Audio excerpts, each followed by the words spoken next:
السلام علیکم four class, کیسے ہیں بچوں آپ؟ مجھے امید ہے کہ آپ سب خیریت سے ہوں گے۔ تو بچوں، آج ہم رحمت عالم صلی اللہ علیہ وآلہ وسلم پر سلام کا ریمیننگ بک ورک کریں گے۔ آئیے اسے کھولتے ہیں۔ آج بچوں ہم صفحہ نمبر 9 پر موجود زباندانی کا کام کریں گے۔ حروف شرط و جزا۔ پہلے آپ جماعت کا کام اور ڈیٹ بھی لگائیں گے۔ بچوں، آج کا ہمارا ٹاپک ہے حروف شرط و جزا۔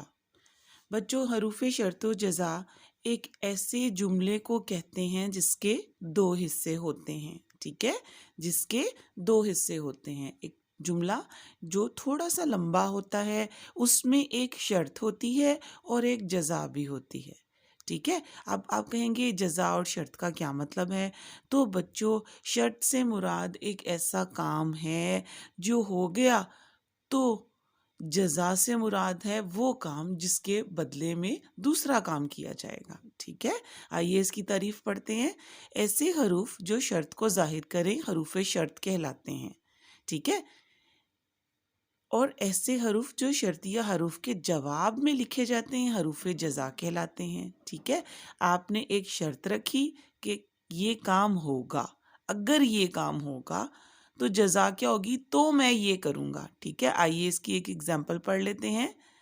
اگر میں آیا تو کھانا کھاؤں گا، ٹھیک ہے؟ اس کی ایک مثال ہے۔ پہلے آپ نے دیکھا اگر میں آیا، پہلا جملہ جون سا ہے، اس جملے کا جو پہلا پارٹ ہے اگر سے لے کے آیا تک، یہ کیا ہے؟ یہ حروف شرط کہلاتا ہے۔ اور جو باقی پارٹ ہے تو کھانا کھاؤں گا، یہ حروف جزا کہلاتا ہے۔ آپ نے دیکھا کہ پہلے ایک شرط رکھی گئی اور پھر اس کے بعد ایک اور جملہ لکھا گیا، ٹھیک ہے؟ یہ کیا ہے؟ حروف شرط و جزا۔ جس جملے میں حروف شرط آتا ہے اس سے شرطیہ جملہ کہتے ہیں، اور شرط کے جواب میں آنے والے جملے کو جزائیہ جملہ کہتے ہیں، ٹھیک ہے؟ اب آپ نے دیکھا کہ جس حصے میں شرط آتی ہے اسے شرطیہ جملہ کہتے ہیں۔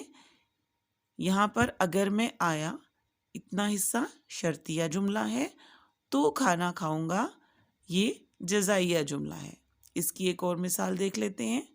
اگر محنت کرو گے تو کامیاب ہو جاؤ گے۔ اب آپ نے مجھے بتانا ہے کہ اس میں شرطیہ جملہ کون سا ہے اور جزائیہ جملہ کون سا ہے۔ جی ہاں، اگر سے لے کر گے تک شرطیہ جملہ ہے۔ اگر محنت کرو گے تو کامیاب ہو جاؤ گے۔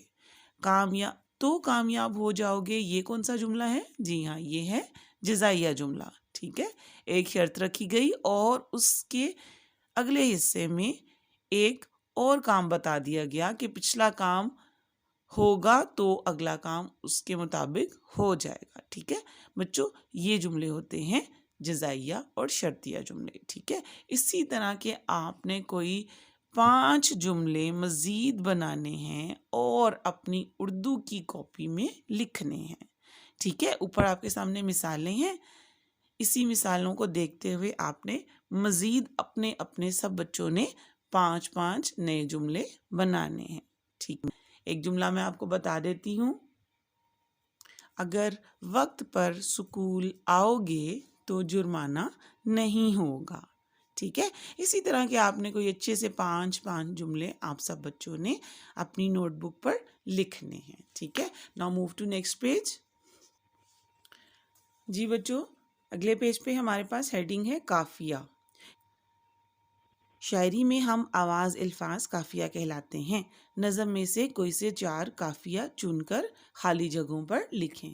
تو بچوں، ہم قافیہ آواز وہ الفاظ ہوتے ہیں جو ہم آواز ہوتے ہیں، ٹھیک ہے؟ آپ دیکھتے ہیں کہ نظم کے آخر میں یا شعر کے آخر میں عام طور پر آخری لفظ یا آخری لفظ سے پہلے آنے والا لفظ جو ہے وہ ہم قافیہ ہوتا ہے، ٹھیک ہے؟ یا تو اس کے آخر والے 2 لفظوں کا ساؤنڈ ایک دوسرے سے ملتا ہوتا ہے یا تو آخر والے ایک لفظ کا۔ آئیے ہم اپنی نظم سے ایسے الفاظ ڈھونڈ کر آپ کو بتاتے ہیں۔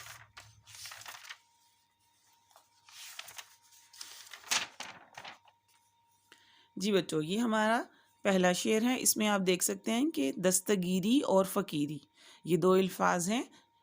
آپ دیکھیں اس کے بھی آخر میں رے چھوٹی اے ہے اور اس کے بھی آخر میں رے چھوٹی ہے، تو یہ دونوں کیا ہے؟ یہ ہم کافیاں ہیں، ٹھیک ہے۔ ایک تو ہم نے یہ ڈھونڈ لیا۔ دوسرا اس شعر میں دیکھیں تو سمجھائے اور برسائے، اس کے آخر میں بھی بڑی اے اور اوپر حمزہ ہے اور اس کے آخر میں بھی سیم وہی ہے۔ شعر نمبر 3 میں ہم دیکھتے ہیں تنگ اور جنگ، یہ دونوں الفاظ جو ہیں وہ ہم کافیاں ہیں۔ اگلے میں بھی دیکھ لیتے ہیں۔ یہاں پہ بچوں ہمیں نظر آ رہا ہے سونا اور بچھونا، ٹھیک ہے۔ اس سے اگلے شعر میں ہم دیکھتے ہیں اٹھاتا اور کھلاتا۔ اسی طرح بچوں نیچے والے 2 شعر میں آپ نے خود ڈھونڈنا ہے، ٹھیک ہے۔ اب میں آپ کو بتاتی ہوں کہ اسے آپ نے لکھنا کیسے ہے۔ تو اسٹوڈنٹس آپ نے یہاں پر کوئی سے 2 ہم کافیہ الفاظ اکٹھے لکھنے ہیں۔ یہاں ہمارے پاس 4 باکسز ہیں، 1 2 3 4۔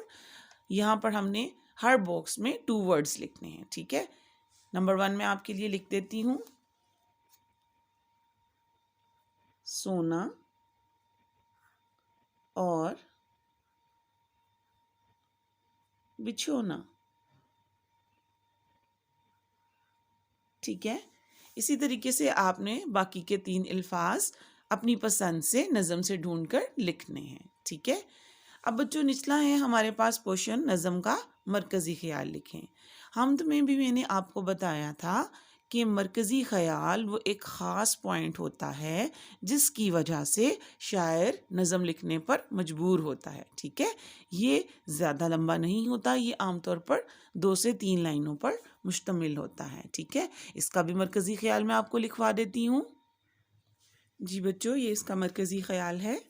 حضرت محمد صلی اللہ علیہ وآلہ وسلم نے تمام جہانوں کا بادشاہ ہونے کے باوجود غربت میں زندگی گزاری اور اپنے رشتہ داروں کی بھی مخالفت برداشت کی۔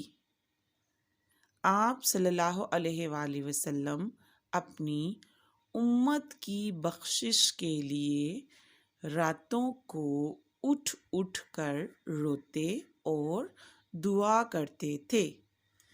آپ صلی اللہ علیہ وآلہ وسلم پر ہزاروں درود و سلام، ٹھیک ہے۔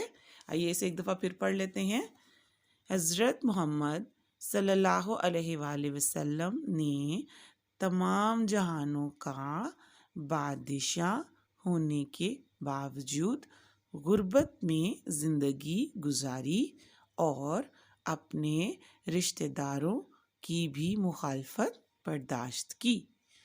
آپ صلی اللہ علیہ وآلہ وسلم اپنی امت کی بخشش کے لیے راتوں کو اٹھ اٹھ کر روتے اور دعا کرتے تھے۔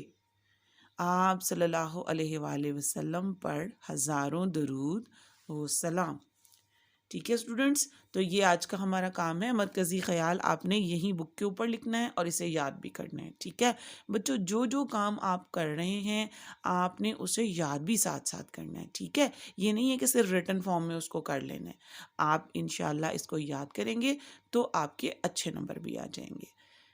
ٹل دا نیکسٹ لیکچر اسٹوڈنٹس، اللہ حافظ۔